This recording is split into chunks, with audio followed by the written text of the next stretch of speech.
Now let's talk about the conduction pathways in the spinal cord. So you're going to have these roots. And a root is going to be axons. Roots are always axons, and they may be entering or they might be leaving. And so they're going to be roots, and sometimes you'll call them the ganglia. So it's a bundle of axons. So a root is a bundle of axons. So these right here going into or out of the spinal cord, these are roots. So the posterior root, that's going to be the back. These are axons that are going to the posterior horn. So here's the posterior horn. So this is posterior. Here's anterior. So this here is sensory. So that's going to be of the gray matter. Posterior horns are gray matter. Roots are axons. So in the posterior, what kind of information is this going to carry? Well, it tells you this is a sensory neuron. It's going to carry sensory information. Now, these are the roots. The root ganglia, this is going to be the collection of the cell bodies of the sensory neurons.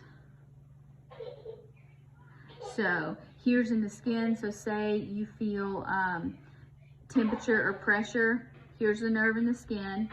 It sends it all the way up to the sensory neuron, and it's going to go in here. This is going to be the root ganglion. So we'll call it the posterior root ganglion. And then you can see there's the cell body. And then this cell body is going to go through the posterior root there on into the posterior horn gray matter. Now in the front, you have the anterior root. It's going to go in a very similar fashion. This is where you're going to have axons that go from the anterior horn. So here we're going from gray matter first.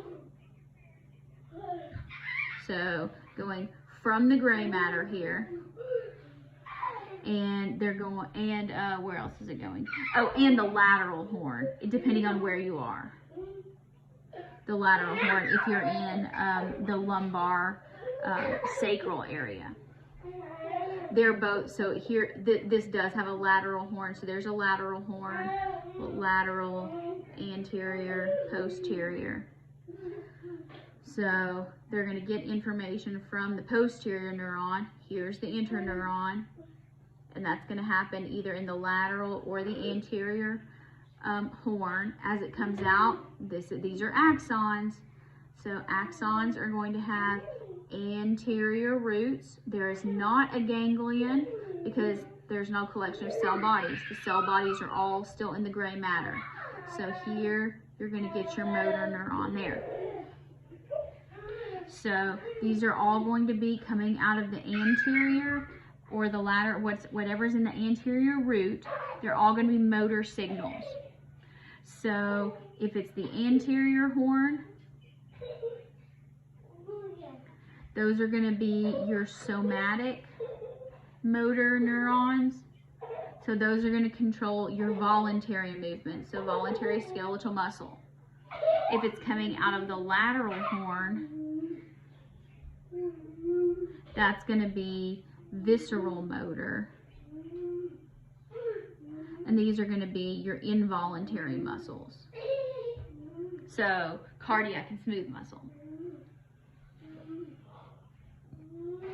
Now, a spinal nerve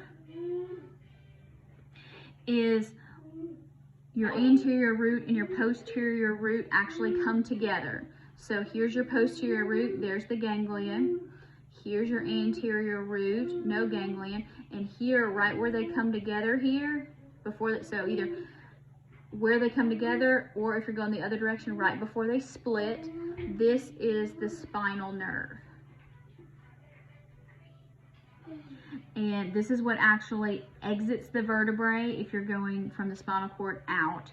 and the portion of the vertebrae that it exits through is called the intervertebral foramen. So the hole between the vertebrae. Makes sense, doesn't it?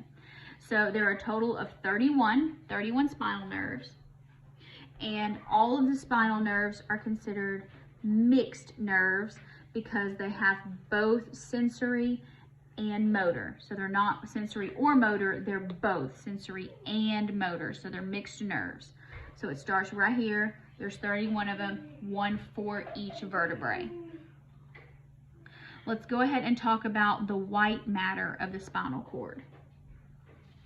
The white matter is made up primarily of myelinated, but there are some unmyelinated fibers.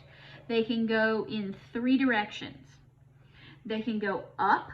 If they go up, that's carrying sensory information up to the brain. Sensory, and we can say to the brain. They can go down. That's carrying motor information from the brain. So we can say from the brain. Or they can go transversely, so that would be across, so from one to the other.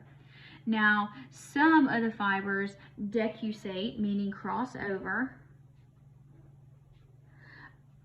Do this in the medulla oblongata, so that would be in the actual brain before it comes into the spinal cord, and some of this happens in the spinal cord. But at some point, the things that are going from, that control, so here I'm moving my left hand, it's my left hand, it's moving when my left hand writes. The right side of my brain is telling me to do, is telling my hand to do this. If I want to switch and be right-handed, the left side of my brain is telling me to do this. Now, this is a very, very complex drawing.